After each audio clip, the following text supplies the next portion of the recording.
Salut tout le monde, c'est Sue, j'espère que vous allez bien. Aujourd'hui on se retrouve pour la présentation de mes achats manga du mois d'août 2022. Et ce mois-ci j'ai acheté un peu plus de 50 mangas. Et on va commencer tout de suite avec la maison d'édition Kana. Alors chez Kana, j'ai d'abord pris le collector de Sexy Cosplay Doll. Donc avec le petit livret d'illustration, rien que comme ça il est trop beau. Les illustrations sont super jolies à l'intérieur. Marine est juste magnifique.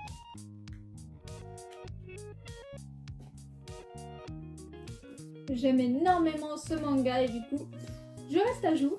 J'ai failli le manquer, l'édition collector. Heureusement, j'ai réussi à le trouver parce que celui-là, je le voulais vraiment. En occasion, j'ai trouvé les tomes 3, 4 et 5 de Undead Unluck.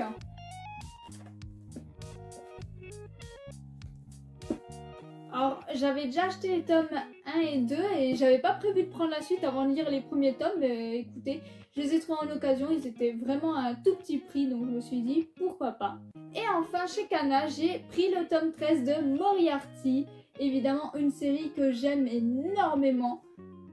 Donc, je reste à jour. Ensuite, chez Panini, j'ai pris d'abord le tome 1 de From the Red Fog.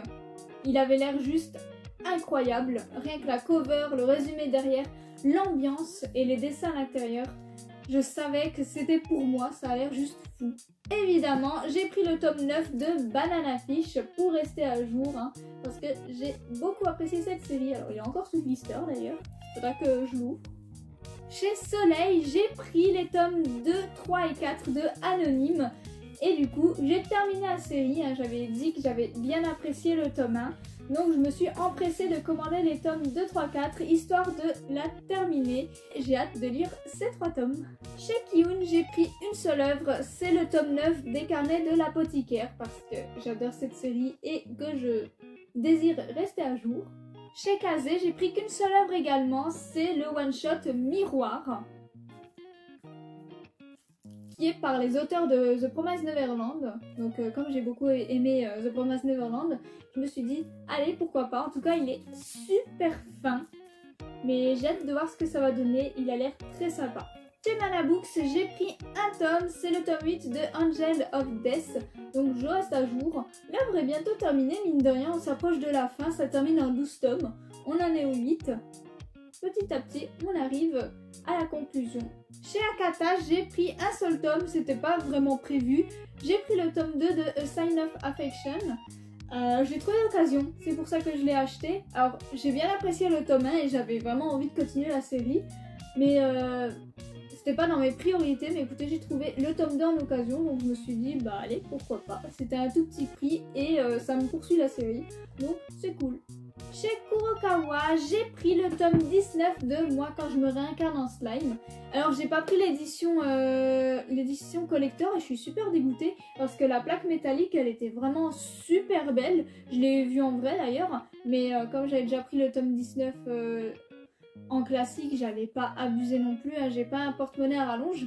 Mais en fait j'avais pas fait attention à l'information comme quoi il y avait un collector pour le tome 19. C'est en allant au magasin que je l'ai vu. Et je suis dégoûtée parce que j'aurais bien voulu l'acheter plutôt en édition collector parce que la plaque était vraiment jolie. Mais tant pis, c'est le jeu. Donc voilà. J'ai pris le tome 1 de Sin no Alice parce que j'étais juste obligée, j'avais trop envie de me le prendre. Et enfin, j'ai pris le spin-off de Moi quand je me réincarne en slime, Comment vivre chez les monstres, donc le tome 6. Celui-là, je l'ai eu d'occasion. C'est un client qui ramène souvent ses mangas en occasion dans la boutique où je vais et du coup souvent je passe derrière lui et je reprends ce qu'il vend et ça me permet de poursuivre mes séries à petit prix, donc c'est super cool, en tout cas pour les mois quand je me réincarne en slime. Chez Doki Doki, j'ai pris le tome 7 de La Gameuse et son chat, j'adore cette série. En plus avec ce tome 7 il y avait un petit calendrier trop mignon, si j'y pense je vous mets une photo juste ici, je l'ai déjà mis sur mon mur en fait, trop mignon. Chez Glénat, j'ai pris 2 tomes. J'ai pris le tome 21 de Dr Stone. On poursuit cette série qui est bientôt terminée. On approche doucement de la fin. Et j'ai pris évidemment mon petit chouchou, l'Oxalicelor tome 6. Cette série, elle est trop sous-cotée. Lisez-la, vraiment, elle est incroyable. Chez Ototo, j'ai pris le tome 5 de Miruko-chan Slice of Horror parce que j'adore cette série. Faut vraiment que je regarde l'animé à l'occasion, mais en tout cas le manga je l'aime beaucoup.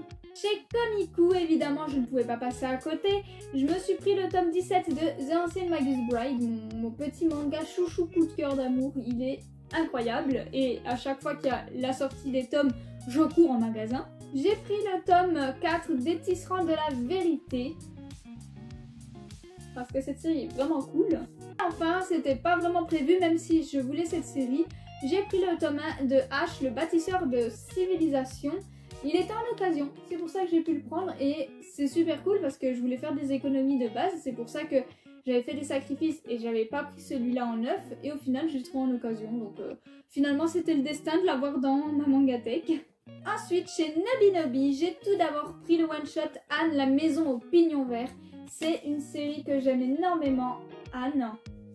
J'ai envie de découvrir tous les formats existants de l'histoire de notre petite trousse à Nat. Et franchement, j'ai trop hâte de lire cette version-là.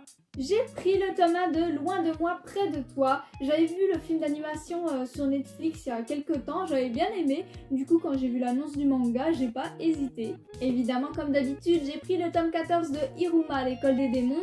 On reste à jour. C'est ma petite pépite, c'est mon petit coup de cœur. Enfin, évidemment, j'avais pas passé à côté vu que c'est mon jeu préféré et qu'il a une importance particulière dans mon cœur. C'est Kingdom Hearts 3, du coup le tome 2. Ensuite, chez Meian, j'ai tout d'abord pris Si je suis la vilaine, autant mater le boss final, tome 1. Ça avait l'air vraiment déjanté, je me suis dit pourquoi pas. J'ai pris le tome 5 de My Elder Sister pour rester à jour. Ensuite, chez Noévé Graphics, j'ai pris pas mal de petits tomes. J'ai tout d'abord pris The Dovecote Express. J'avais déjà pris Attire-d'elle qui est dans le même style. Et du coup, quand j'ai vu celui-ci, j'ai pas hésité. Il a l'air incroyable et la cover est aussi magnifique que Attire-d'elle.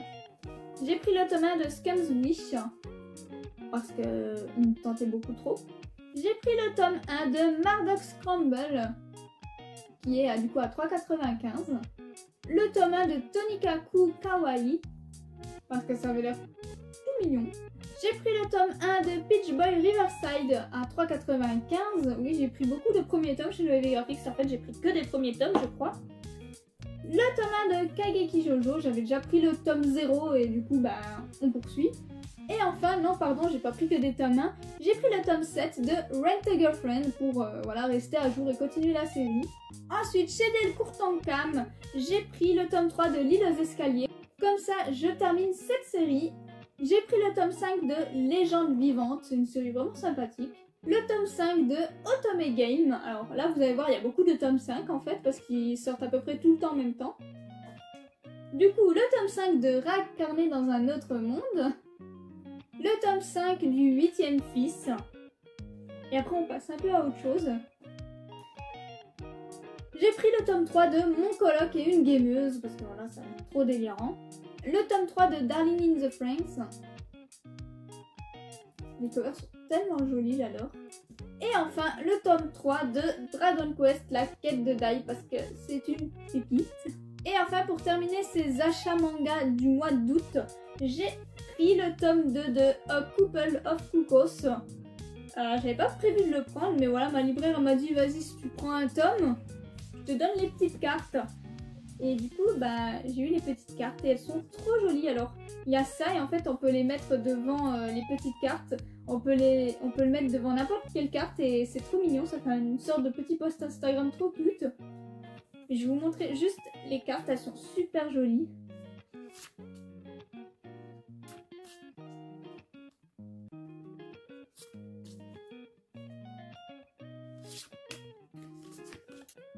Je pense que je les accrocherai sur la PLV Couple of Cuckoos que j'avais récupéré. Ça va être trop cool. Ensuite, en occasion, j'ai trouvé les tomes 1 à 8 de Fairy Tail, la quête des 100 ans. Et c'est trop cool. Je n'ai pas fini l'œuvre principale. Enfin, je continue à doucement mais sûrement. Mais écoutez, les 8 premiers tomes de la suite étaient tous en occasion, donc j'ai pas hésité. Hein. Ouais, comme ça, je prends de l'avance. J'ai pris le tome 10 et du coup le dernier de Sailor Moon. Ça y est, c'est terminé. on va bientôt dire au revoir à nos magnifiques Magical Girls. En tout cas, les tomes sont magnifiques et je suis trop contente d'avoir cette version-là dans ma mangatech. J'ai pris le tome 8 de Toilet Band à la Cocken parce que c'est une petite pépite, j'aime beaucoup trop cette œuvre. Et pour terminer, j'ai pris le tome 10 de Blue Period qui est un véritable coup de cœur pour moi. Et c'est ainsi que cette vidéo se termine, j'espère qu'elle vous a plu. N'hésitez pas à me dire du coup vos achats manga du mois d'août et si on a des achats manga en commun ou non. Et sur ce, eh bien passez une bonne journée!